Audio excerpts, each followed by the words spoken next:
healthy, and happy as we go through life. If you were going to invest now in your future best self, where would you put your time and your energy? There was a recent survey of millennials asking them what their most important life goals were. And over 80% said that a major life goal for them was to get rich. And another 50% of those same young adults said that another major life goal was to become famous. And we're constantly told to lean into work, to push harder and achieve more. We're given the impression that these are the things that we need to go after in order to have a good life. Pictures of entire lives, of the choices that people make and how those choices work out for them, those pictures are almost impossible to get.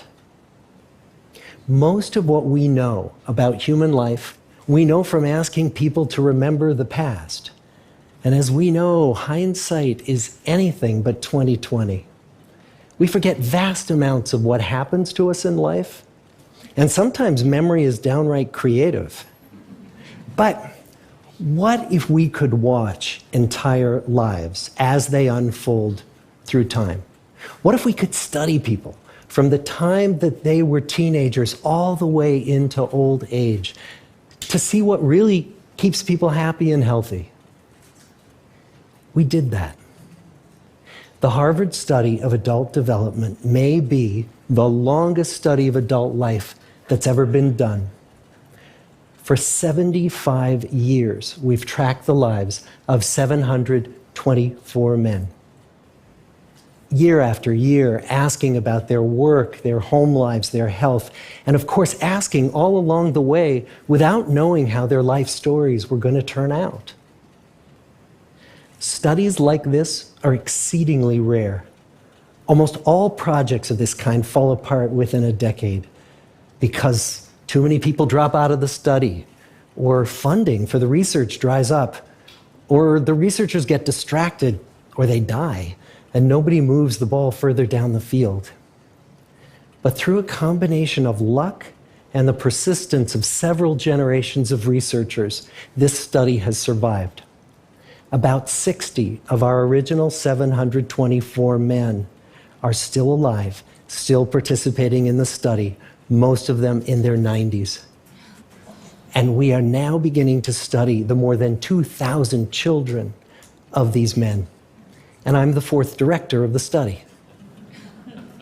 Since 1938, we've tracked the lives of two groups of men. The first group started in the study when they were sophomores at Harvard College. They all finished college during World War II, and then most went off to serve in the war. And the second group that we've followed was a group of boys from Boston's poorest neighborhoods.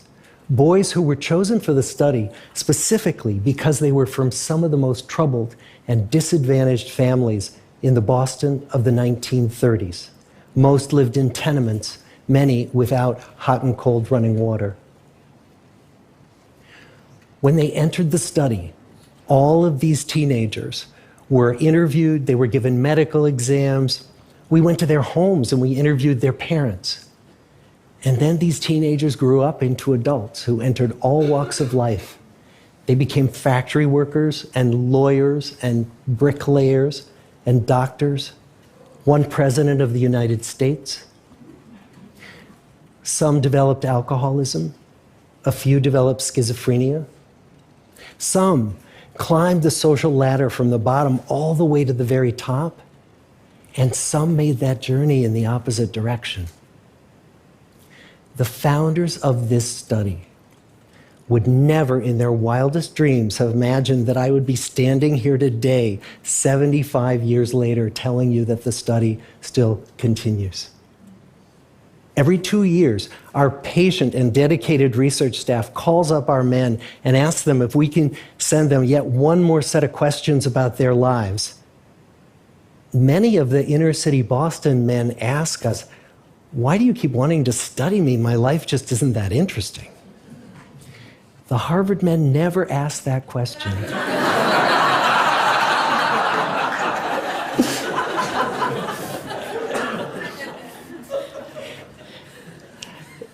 get the clearest picture of these lives, we don't just send them questionnaires. We interview them in their living rooms. We get their medical records from their doctors. We draw their blood. We scan their brains. We talk to their children. We videotape them talking with their wives about their deepest concerns.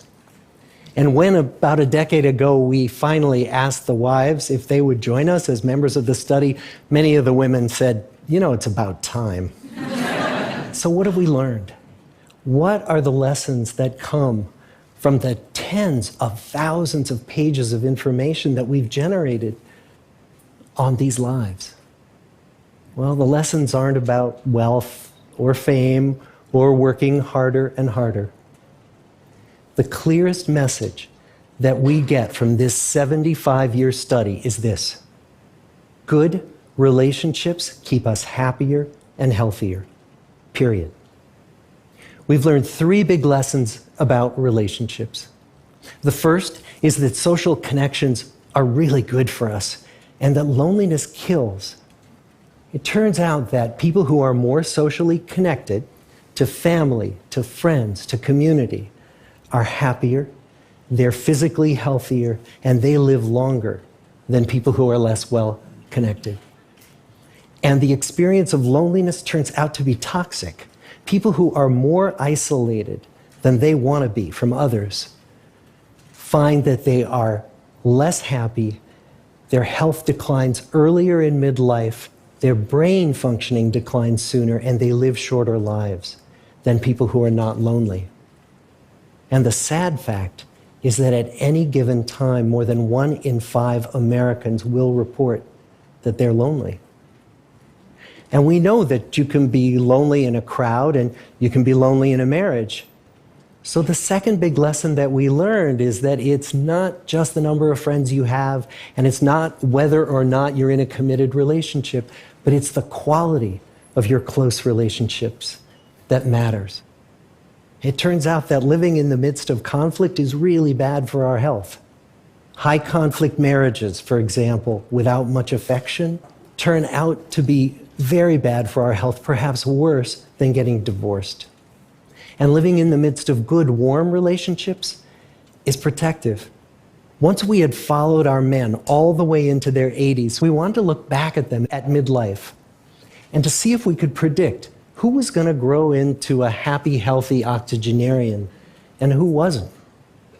And when we gathered together everything we knew about them at age 50, it wasn't their middle-aged cholesterol levels that predicted how they were going to grow old. It was how satisfied they were in their relationships. The people who were the most satisfied in their relationships at age 50 were the healthiest at age 80. And good, close relationships seem to buffer us from some of the slings and arrows of getting old. Our most happily partnered men and women reported in their 80s that on the days when they had more physical pain, their moods stayed just as happy. But the people who were in unhappy relationships, on the days when they reported more physical pain, it was magnified by more emotional pain. And the third big lesson that we learn about relationships and our health is that good relationships don't just protect our bodies, they protect our brains. It turns out that being in a securely attached relationship to another person in your 80s is protective. That the people who are in relationships where they really feel they can count on the other person in times of need, those people's memories stay sharper longer. And the people in relationships where they feel they really can't count on the other one, those are the people who experience earlier memory decline. And those good relationships, they don't have to be smooth all the time. Some of our octogenarian couples could bicker with each other day in and day out. But as long as they felt that they could really count on the other when the going got tough, those arguments didn't take a toll on their memories. So, this message that good, close relationships are good for our health and well-being, this is wisdom that's as old as the hills. Why is this so hard to get and so easy to ignore? Well, we're human. What we'd really like is a quick fix, something we can get that'll make our lives good and keep them that way. Relationships are messy and they're complicated, and the hard work of tending to family and friends, that's not sexy or glamorous. It's also lifelong. It never ends. The people in our 75-year study who were the happiest in retirement were the people who had actively worked to replace workmates with new playmates. Just like the millennials in that recent survey, many of our men, when they were starting out as young adults, really believed that fame and wealth and high achievement were what they needed to go after to have a good life. But over and over these 75 years, our study has shown that the people who fared the best were the people who leaned into relationships with family, with friends, with community. So what about you? Let's say you're 25, or you're 40, or you're 60. What might leaning into relationships even look like? Well, the possibilities are practically endless.